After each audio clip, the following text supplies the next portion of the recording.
नमस्कार, हजुरहरुलाई अनलाइन क्लासमा स्वागत छ। माई नेम इज मदर Bhandari from विश्वती।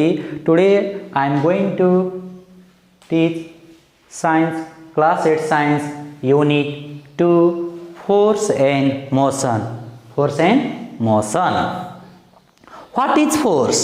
Force is external agency which change the position or change the state of motion or rest to motion or motion to rest, change the shape and size, change the shape and size, or the pulling and pushing factor. The pulling and pushing factor also known as force. Its SI unit is Newton, CGS unit is Dyne. CGS unit is Dyne. CGS unit is Dyne. Today I am going to teach first of all equation of motion. Equation of motion. What do you mean by equation of motion? The relation between initial velocity, final velocity, time taken, acceleration produced, and distance covered. It also known as the equation of motion. The equation of motion are equal to, they are represented by, they are equal to V minus U upon T, V equal to U plus AT, A dot B means average velocity equal U plus V upon 2, S equal to U plus V upon 2 into T, V square equal to U square plus 2AS, S equal to UT plus 1 by 2 AT square. That are the equation of motion. Today I am going to prove that the equation of motion.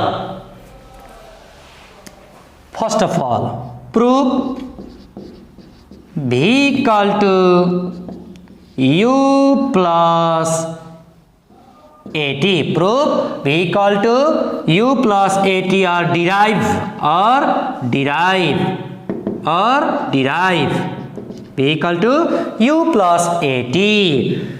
र एउटा बस छ जुन बस प्रगति नगरबाट वा एउटा विश्वतीको गाडी प्रगति नगरबाट कहाँ गयो त रजरसम्म। विश्वतीबाट स्टार्ट गर्यो, यो बस कहाँ पुग्यो त रजरसम्म पुग्यो। रजरसम्म त्यो विश्वती गाडी पुग्दा कति डिस्टेन्स ट्राभल गर्यो त S distance or D distance travel गर्यो। How many distance? S distance or D distance। कति टाइम टेकन गर्यो त T भन्ने टाइम टेकन। कति एक्सेलरेसन प्रोड्युस भयो त A भन्ने एक्सेलरेसन प्रोड्युस भयो। स्टार्टिङ भेलोसिटी कति भयो त U, कहाँबाट स्टार्ट गरेको विश्वतीबाट कहाँसम्म पुगेको रजरसम्म। रजरको भेलोसिटी इन्डिङ भेलोसिटी कति हो V। Let U means initial velocity. U means initial velocity. U means initial velocity.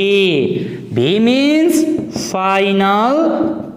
V means final velocity. V means final velocity. T, how many time taken? T time taken. T equal to T time taken. A means acceleration produced. A means acceleration produced. S means distance covered. Distance covered. A dot B means average velocity. Average velocity. Average velocity. We know that. Now, definition of acceleration, the rate of change in velocity or change in velocity per unit time. Per unit time, or the rate of change in velocity. The rate of change in velocity. Rate of change in velocity. The mathematical term that A equal to B minus U upon T. A equal to B minus U upon T. Cross multiply गर्ने, cross multiply के हुन्छ B minus U equal to a t b को b minus at जाँदा के हुन्छ plus you plus eighty के भयो त derive v equal to u plus at v equal to u plus at that the proof of v equal to u plus at u plus at next proof or next equation of motion is S equal to u plus v upon two into t सबै प्रुफको लागि हाम्रो सबै यहाँसम्म सबै के हुन्छ same हुन्छ अब next proof is S equal to u plus v upon two into t next proof or next derive S equal to u plus v upon two into T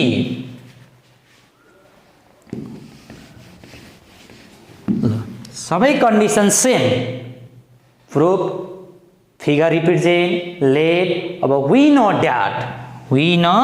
that average velocity means total displacement covered by a body in per unit time or the total displacement covered by the body in per unit time or total time taken is known as average velocity total distance covered by the body in per unit time is known as average velocity or we know that average velocity equal to u plus v upon 2 average velocity equal to u total displacement covered by the body per unit time or average velocity equal to u plus v upon 2 u plus v upon 2 distance what is the formula what is the velocity displacement per unit time displacement v equal to s by t displacement per unit time v equal to s by t or distance s equal to v into t distance भनेको के लेख्न पाइन्छ हामीले v into t र त्यसलाई हामीले के लेख्ने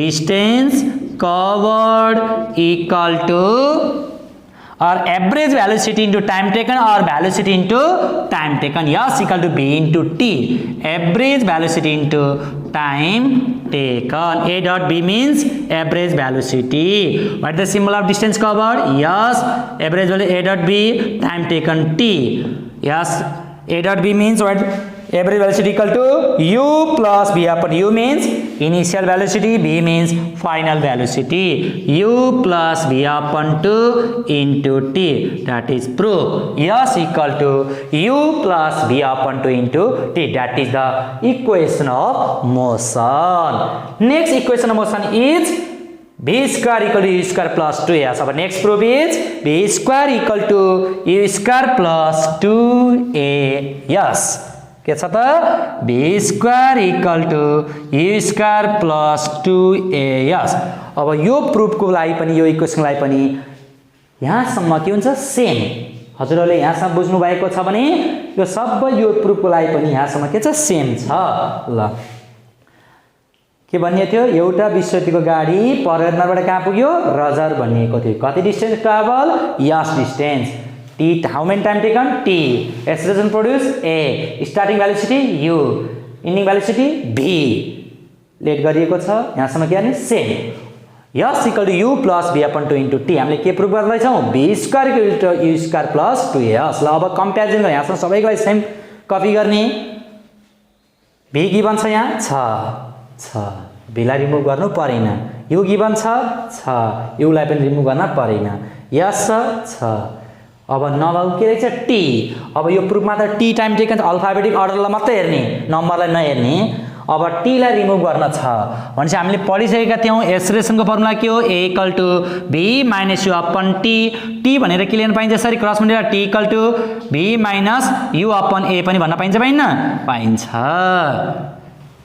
त्यस्तै हामीले के भने s equal to u plus v upon 2 t भने कति लेख्ने b minus u upon a therefore t equal to के लेखेको b minus u upon a अब हेरौं u plus b b minus u हामीले पढेका थियौं a plus b a minus b भने के हो a square minus b square तर हामीले यहाँ a प्लस b को अगाडि के छ u अगाडि भएर नबन्ने पहिला हामी जहिले पनि माइनस 3 को टर्म लिने माइनस 3 को टर्ममा पहिला के छ v छ त्यसैले b square minus u square भन्ने के भन्ने b square minus u square u plus b plus u b minus u भन्दा के लेखिन्छ a प्लस b माइनस भनेको a square minus b square हामीले के लेख्न पाइन्छ यहाँ b square minus u square हजुरहरूले फेरि के लेख्नुहुन्छ u square minus b square that is mistake जहिले पनि यहाँ हेर्नुहोस् हजुरहरूले b माइनस u u को अगाडि के छ माइनस छ जहिले पनि यहाँ v भनेको पोजिटिभ छ यो पोजिटिभमा हेरौँ यहाँ माइनस a माइनस b को टर्ममा हेरेर जुन टर्म फर्स्ट छ त्यसलाई सुरुमा लेख्नुहोस् s equal to b square minus a square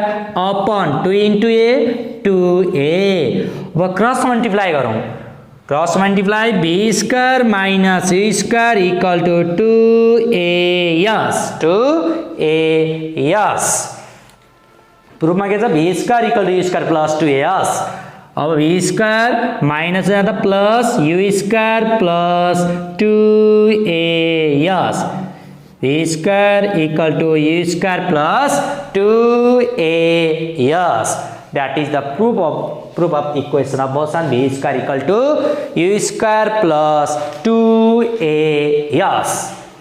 next proof next also similar very easy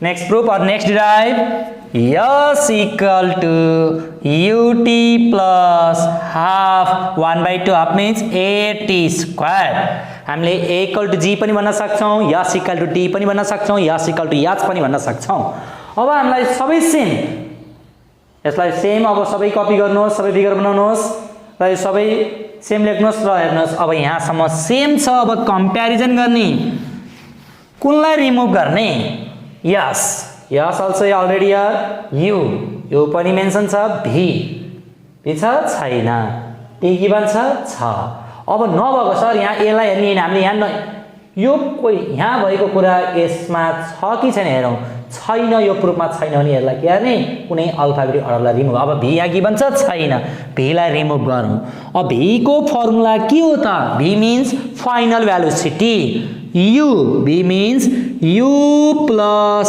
at पहिले प्रुफ गरिसकेका थियौं upon 2 into t therefore v गुणामा के लेखेको u plus at v equal to u plus at yes u plus u 2u plus at by 2 into t yes equal to u plus u 2u plus 80 by 2 into t अब यो t ले दुबै माथिको टर्मलाई के गरिन्छ multiply गर्ने हजुरले झुकेर कहिलेकाहीँ एउटा टर्मलाई मात्रै मल्टिप्लाई गर्नुहुन्छ हजुरले दुईटै टर्मलाई मल्टिप्लाई गर्नुहोस् s equal to 2u into t 2ut plus 80 into t a को a t into t t square upon 2 अब हामीले डिनोमिनेटर टर्मलाई सेपरेट गरौँ टर्महरुलाई separate s equal to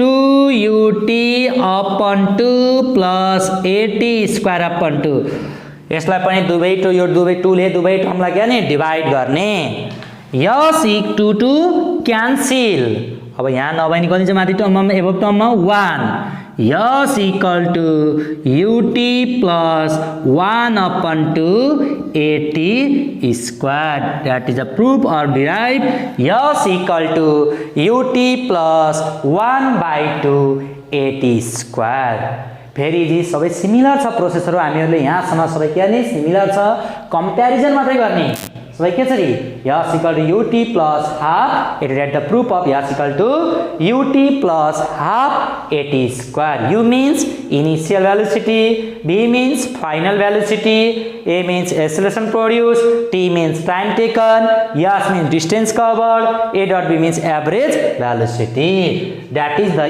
equation of motion र यसको धेरै स्पेशल केसहरु छ यो केसहरु नेक्स्ट क्लासमा हजुरहरुलाई मैले सिकाउने छु आजलाई यति नै गरौँ र हजुरहरुले यो फर्मुलाहरु र यो प्रुफहरु एकदम प्र्याक्टिस गर्नुहोस् र रिप्रेजेन्टहरुलाई पनि राम्रोसँग बुझ्नुहोस् मैले रिप्रेजेन्ट अलरेडी मेन्सन गरेको छु र यसको न्यूमेरिकलहरु हजुरहरुलाई एकदम इम्पोर्टेन्ट हुनेछ त्यसैले मैले पहिला हजुरहरुलाई फोर्स एन्ड मोसनको कुनै डिस्कसन नगरिकन इक्वेसन अफ मोसन हजुरहरुलाई मैले पढाएको छु र हजुरहरूले नेक्स्ट क्लासमा हजुरहरूले यो प्रुफहरू सबै जानुभयो भने म न्युमेरिकलहरू यसका special first of all special केसहरू हजुरहरूलाई मैले सिकाउने छु। कुन कन्डिसनमा u = 0 हुन्छ, कुन कन्डिसनमा v = 0 हुन्छ, कुन कन्डिसनमा एक्सेलरेसन नेगेटिभ हुन्छ, पोजिटिभ हुन्छ, त्यो कन्डिसन हजुरहरूलाई मैले सिकाउने छु। हस् त, धन्यवाद। र हजुरहरूलाई यसको होमवर्कहरू मैले विश्ववती क्लास 8 मा पोस्ट गर्नेछु। हजुरहरूले गरिसकेपछि पनि त्यही विश्ववती 8 मा पोस्ट गर्नुहोला। हस् त, धन्यवाद।